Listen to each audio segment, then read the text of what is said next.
Welcome to four sides TV. నేను రేవతి.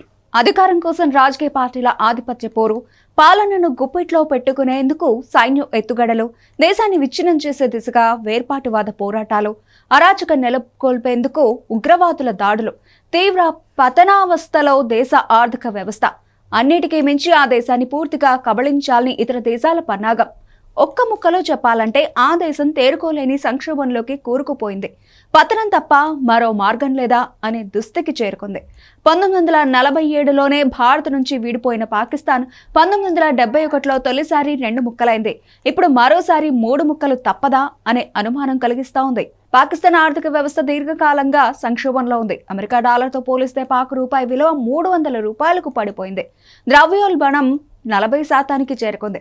విదేశీ మారక నిల్వలు 3 నెలల దిగుమతులకు మాత్రమే సరిపోతాయి. దేశ జీడీపీలో 7% వరకు ఆర్థిక లోటు ఉంది. జీడీపీ రేషియోతో పోలిస్తే అప్పులు 74%కు చేరుకున్నాయి. ఐఎంఎఫ్ అప్పు $77 బిలియన్ పెరిగింది. ఈ అప్పులు తీర్చేందుకే పాక్ రెవెన్యూలో 60%కి పైగా ఖర్చు అవుతోంది. ఈ సంక్షోభం నుంచి బయటపడాలంటే దేశంలోని ప్రభుత్వ ఆస్తుల అమ్మకం తప్ప మరో మార్గం లేదని పాక్ ప్రభుత్వ నిర్ణయానికి వచ్చింది. ఐఎంఎఫ్ రుణం తీర్చేందుకు దేశంలోని ఎయిర్లైన్స్ లను అమ్మేయాలని పాక్ ప్రభుత్వం నిర్ణయించింది.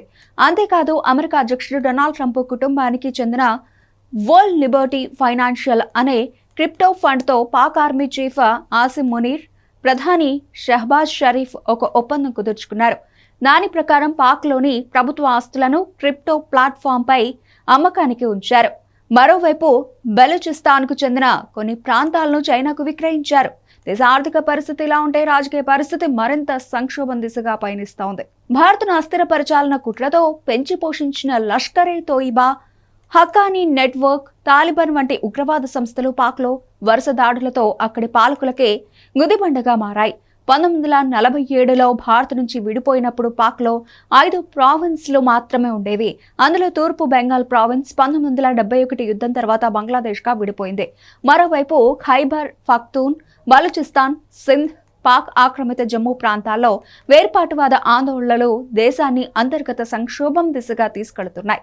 నిత్యం బాంబుల మూతలు, కర్ఫ్యూలతో తలెత్తిన అల్లకల్లోలానికి చెక్ పెట్టేందుకు ఒక్కో ప్రావిన్స్ ను 3 ప్రావిన్సులుగా విభజించాలని పాక్ ప్రభుత్వం ప్లాన్ చేస్తోంది. అయితే ఈ నిర్ణయంతో మరింత నష్టం తప్పదని, దేశ విభజన ముప్పు పెరుగుతుందని, సంక్షోభం నుంచి బయటపడే దిశగా తీసుకునే చర్యలు మాత్రమే ఏకైక మందు అని రాజకీయ విశ్లేషకులు, అంతర్జాతీయ సంస్థలు, మేధావులు, ఆర్థిక నిపుణులు సలహా ఇస్తున్నారు. అధికారాల వికేంద్రీకరణ జరగాలని, పాలన అంతా కేంద్రం చేతిలోనే ఉంటే తిరుగుబాటు పెరుగుతుందని హెచ్చరిస్తున్నారు. పరిస్థితి ఇలాగే కొనసాగితే 2029 నాటికి పాకిస్తాన్ పతనం తప్పదని ఆర్థిక విశ్లేషకులు అంచనా వేస్తున్నారు. తాను తవ్విన గోతులో తానే పడడం అంటే ఇదేనేమో మరి.